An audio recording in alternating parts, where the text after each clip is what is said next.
Now I'm gonna start this video like Chelsea and Tony did. This is not the GH6, it's actually my Lumix G9, which is still busted by the way, but I do want to talk about the GH6. I've been waiting for a couple of days until everybody made their reviews, everybody who got their hands on their GH6 pre-production model, and I would have to say I'm kind of impressed actually. I mean, they didn't deliver the way I think everybody was kind of hoping, but they definitely pushed the boundaries by making the micro four third sensor, which is, you know, this size. Oh yeah, Sony focusing, awesome. 25 megapixels, which is actually more than what my Sony a7 III, the camera I'm recording this on, and it's a full frame camera, you know, has. It's just 1 megapixel more, but you know. What I do want to talk about is how Panasonic could have actually made the GH6 a new front runner in this whole videography camera world, actually making Sony and Canon look up and say, ooh, we have to start rethinking stuff again, you know, autofocus stuff again. And I'm not talking about phase detect. No, everybody's saying that they should shift to phase detect autofocus. Now, for some reason, they seriously don't want to do this. But there is a focusing mechanism that is actually better in a way than phase detect and contrast detect. Definitely better than contrast detect. And it works. And, well, I have the proof here. So let me show you. This is the Nexus 5X. It's the LG developed phone for Google, basically a Google phone, very old one by the way, where, you know, Android was developed in order to work on this phone, and if it works here, it's going to work on every other phone.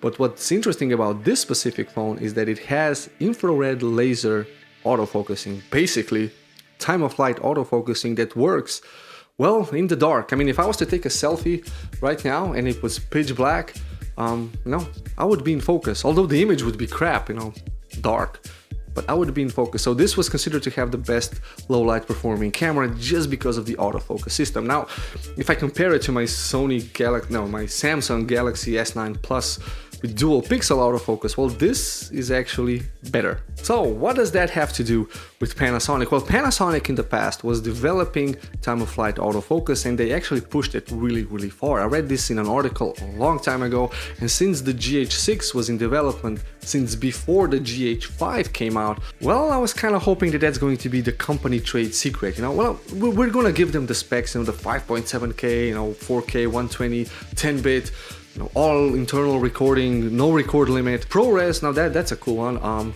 The 25 megapixels also very impressive, you know. But I was really hoping that they were going to introduce kind of a hybrid focusing system. So not a hybrid between phase detect and contrast detect like the Sony has. No, let's keep the contrast detect if they want, because they clearly know how to do it, but time of flight and contrast detect. So what is time of flight autofocusing and how it actually works? Well, let me explain. So bear with me on this one. It's going to be short, but well, I'm gonna try and explain it in the simplest way possible. Contrast and phase detect focusing systems or passive focusing systems, which means that they require an image from the sensor in order to figure out if things are in focus and where things are moving in the scene. So contrast detect basically shifts the focal plane and looks at the group of pixels, and when those pixels are the sharpest, it's there in focus. And if things start to move back and forth, you know, it just needs to follow the focal plane, you know, back and forth with the subject, and it's going to be in focus. But it has to hunt in and out in order to figure out which way the subject is moving and if it's actually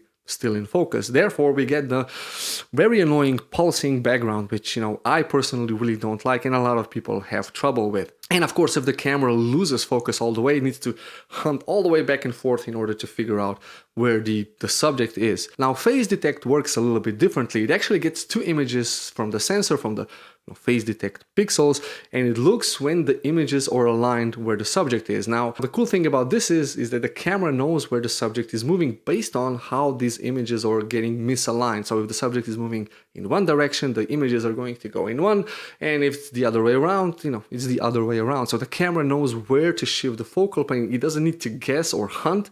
It just knows based on how these two images are aligned or misaligned. It's a very effective and simple way of focusing, well, simple, and it works. So this is why all camera companies except Panasonic uses phase detect. But time of flight is an active focusing system, which means that the camera actively measures the distance, not passively. It actually shoots out a beam of light, infrared, and it records the bounce back. Basically, it scans the front and sees where different things are. So it creates kind of a depth map. It basically sees where the elements are, and it can measure the distance to those elements. And if you say, okay, let's make this element here in focus, so shift the focal plane to this distance and it's going to be in focus, and regardless how fast that subject is moving, the limit is basically only the focus acquiring mechanism, the motor in the lens, if it can actually follow with that. Now the problem of course is that the further things are, the harder it is for the camera to see. Just like if you have a drone, if you have a DJI drone, it has sensors which, you know, scans the surrounding. If you have a Skydio 2, you know, that drone flies by itself and it never crashes apparently, or something like that. But the drone basically makes a 3D scan of the environment and it knows where things are, and then it avoids those things. Now, of course, if you make this a lot more accurate, you can actually distinguish the nose from the eyes and the cheeks and, you know, a person's face, and you can do, well, intelligent, you know, face tracking on a different level, basically, not by just looking at the pixels, but looking at some sort of depth map that this time of flight autofocus could do.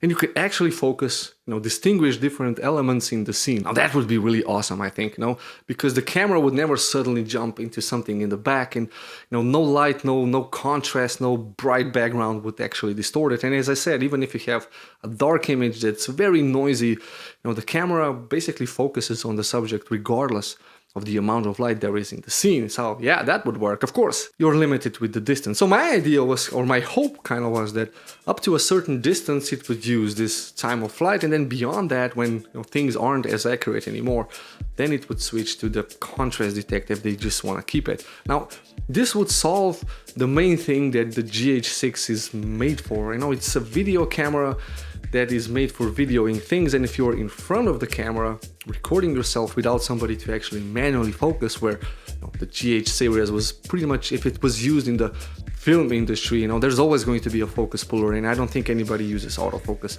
with the GH5, and the GH6 is going to be the same story. But if you would be in front of the camera, and if you would have time of flight autofocusing that works 1, 2, 3 meters away accurately, I mean, problem solved, you know? Seriously, that would be like that would be the best autofocusing mechanism for videography first. Camera, I mean, for photos you could use depth from defocusing. It works good for photography, but for video that would pretty much solve this whole thing. And Panasonic would bring something new.